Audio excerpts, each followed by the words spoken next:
kaibigan, ang ating makakapanayam ngayon si Geo Robrigado.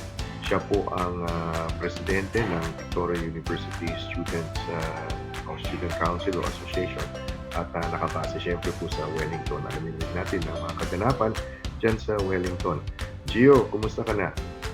Okay naman po. Second day of working from home setup. Mm-hmm. So, busy, ha? Busy. So, anong update dyan sa Wellington? Anong situation Okay. dyan? So,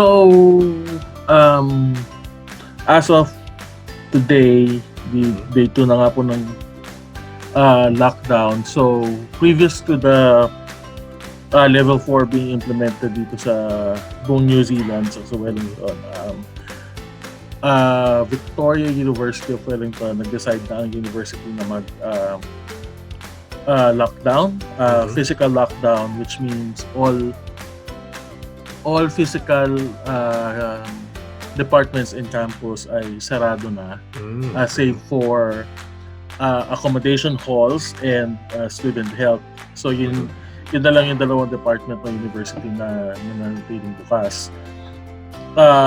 In terms of learning, 5 weeks na nakatigil ang learning dito sa university. So we will resume learning and teaching after April 26th.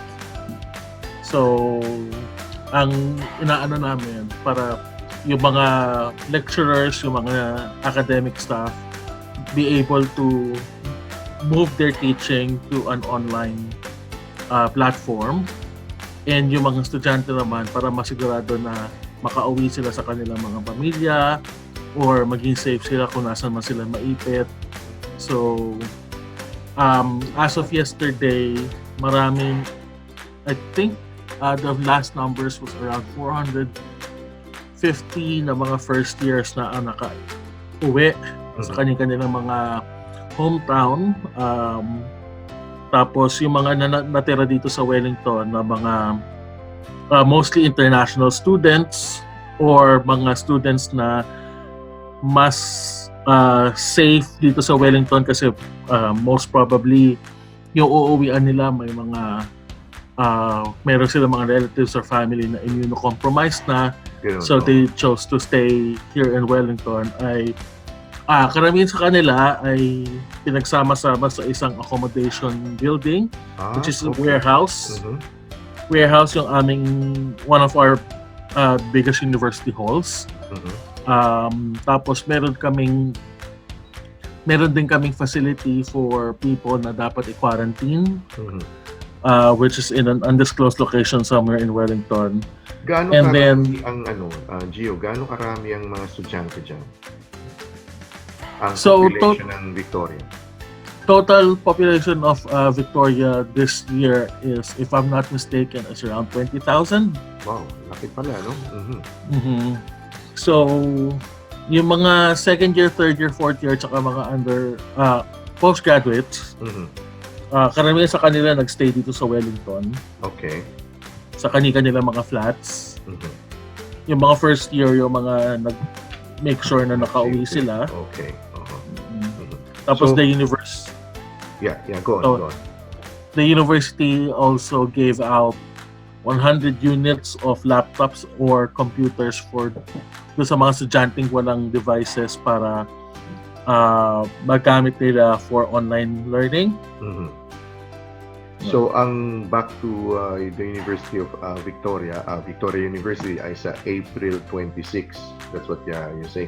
Ano yun? Yung parang back to the campus or back yung online learning? Online learning. Online learning. So, wala pang advice kung kailan mag-open o babalik, ano? Wala pang advice kung kailan babalik. Pero, I think the expectation is full return of face-to-face learning or on-campus learning. Ang pagkakaintindi ko po is babalik na sa second trimester, which is in July. Okay. So we will finish the entire trimester 1 online. Mhm. Okay. So, is that being in the university for quite some time already, ano ba yan, may pagkaiba ba yung online learning tsaka sa face-to-face? There are definitely big differences between Mhm. online learning and face-to-face learning. Siyempre, one of which is mas interactive yung face-to-face. Mhm. So, mas nakakapag-create siya ng discussion Yes. and things like that. Pero even from last year, kasi we had a campaign last year na to for Victoria University to be able to offer recorded lectures Yes. or online lectures. Mhm. Kasi naintindihan namin na there are students na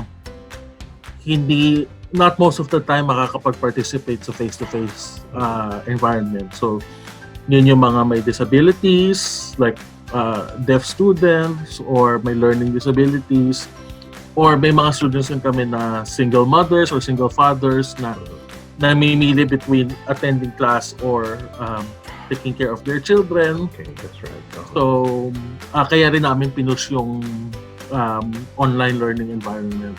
Mhm. Yung siguro, ewan ko kung tama yung pananaw ko, no?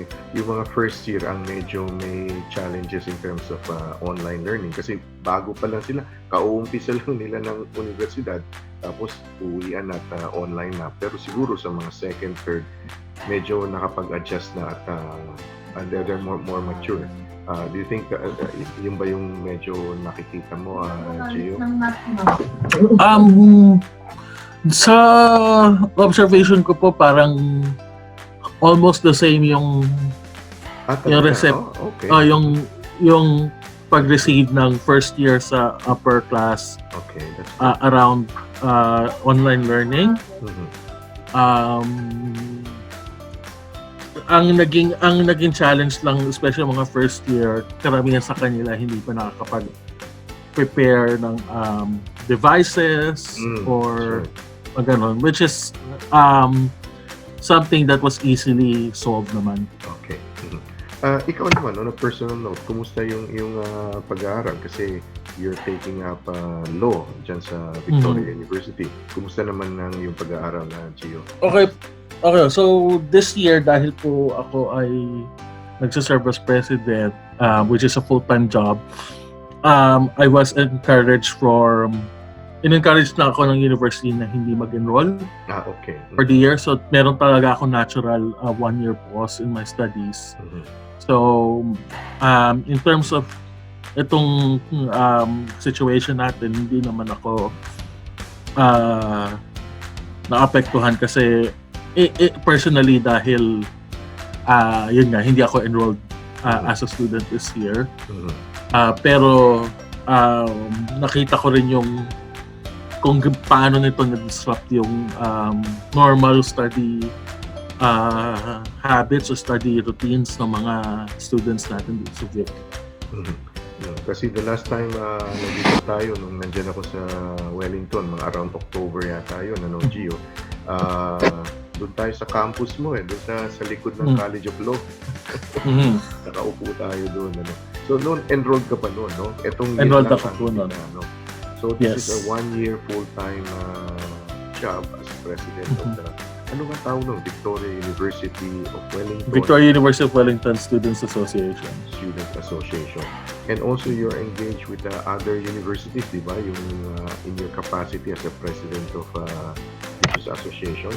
So ano yung mga nyo, engagements yung tungkol sa COVID? So yung